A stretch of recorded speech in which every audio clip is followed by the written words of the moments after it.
Why bother with statistics? Before we talk about the why, let's talk about what statistics actually are. In the Oxford Learner's Dictionary it states a collection of information shown in numbers. The Merriam-Webster Dictionary says a branch of mathematics dealing with the collection, analysis, interpretation and presentation of masses of numerical data. The presenting of statistics is essential for developing understanding within science, economics and sociology. But that's not all.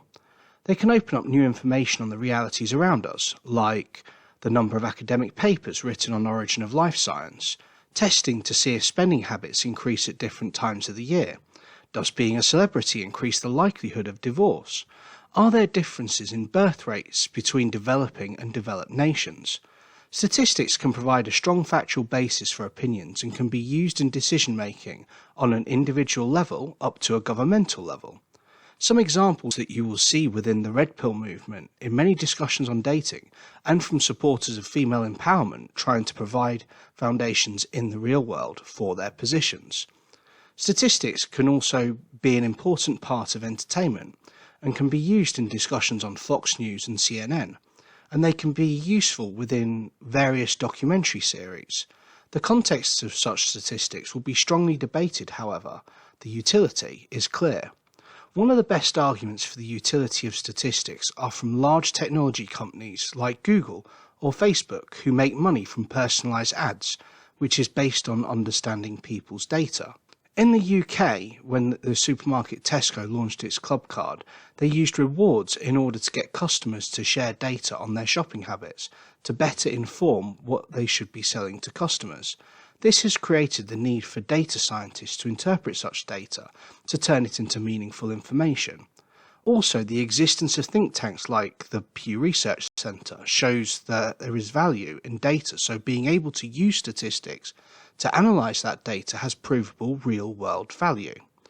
That said, statistics do not take into account individual differences between people, so even if there is a majority for a situation, someone could be an outlier. This requires subjects to be discussed in generalities which may not be applicable all the time at the individual level. For instance, a Pew Research survey shows a majority of people are for policing using facial recognition software in the United States. Now, the detailed breakdown shows 46% think it is a good idea, 27% think it is a bad idea, and 27% are unsure. So generally, people think it is a good idea. However, assuming someone you come across is part of the 46% could be wrong if the individual aligns with the 27% who don't think it is a good idea, so the general does not always account for the specific. This weakness with statistics means that people can dismiss statistics based on them thinking they are one of the outliers or that generalities mean everyone.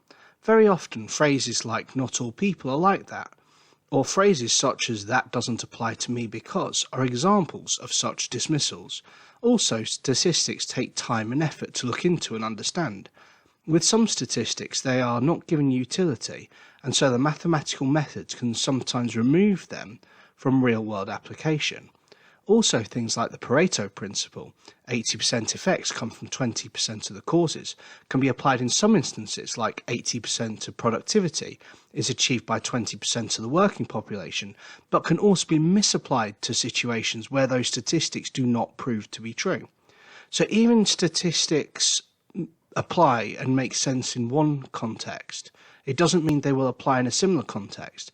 Another thing is some people, due to their own interpersonal skill, may prefer to rely on their own intuition and go with gut instincts, which will have more utility on an individual level, rather than a more general level of analysis.